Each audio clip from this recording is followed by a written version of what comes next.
예, 앞서 보신 대로 불과 시행 2년 만에 각종 부작용이 드러나고 있는 임대차 3법을 인수위가 수정하겠다고 합니다만 의석 과반을 차지하고 있는 여당이 반대하고 있어서 당장은 법 개정이 불가능한 상황입니다.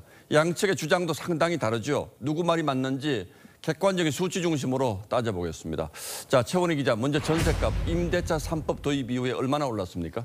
네, 민주당은 2020년 7월 말 임대차 3법을 강행 처리했는데요.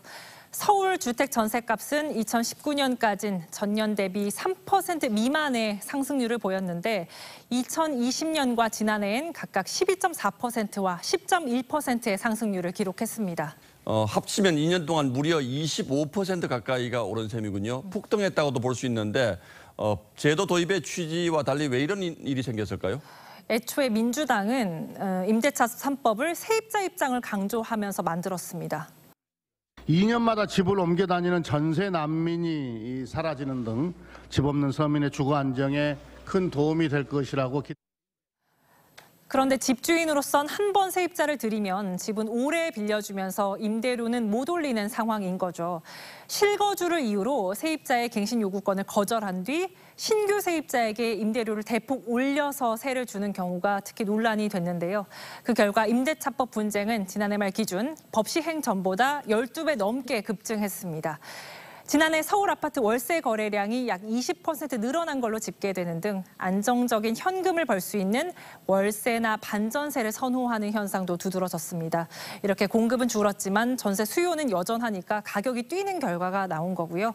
원래 없던 제한이 생기니까 전세값 인상 계획이 없던 집주인도 인상을 고려하는 부작용도 생겼습니다. 자, 이렇게 될 거란 걱정은 일찌감치 있었어요. 민주당이 지금 반대한다면 당장 법 개정은 어려울 텐데 그렇다면 어떤 해결책이 있겠습니까? 인수위가 오늘 발표한 건 임대 공급 물량을 늘리겠다는 차원입니다. 그 외 임대차법을 손질하는 방안으로는 이 전세 기간을 늘리거나 현재 5%인 임대료 상승폭 기준을 상향하는 방안, 임대료를 시세보다 낮게 올린 임대인에 인센티브를 주는 방안 등이 거론되고 있습니다.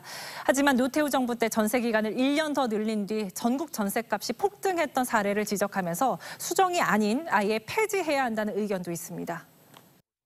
계약 자체가 종전보다 더욱 복잡해지고 번거로워진 부분이 있기 때문에 일부 수정하거나 보완하는 것 정도로는 지금의 문제를 해결하기 쉽지 않다는. 시장 혼란을 우려해서 도입 2년 된 법이 어떻게 정착되는지를 좀 더 지켜볼 필요가 있다는 신중론도 있는데요. 갑작스런 폐지는 세입자들 피해로 돌아갈 수 있다는 겁니다. 일순간 폐지하게 되면 그런 주택시장에서 어느 정도의 이게 룰에 의해서 움직이고 있던 시장이 갑자기 또 혼란에 빠지는 이런 문제가 생겨버려요.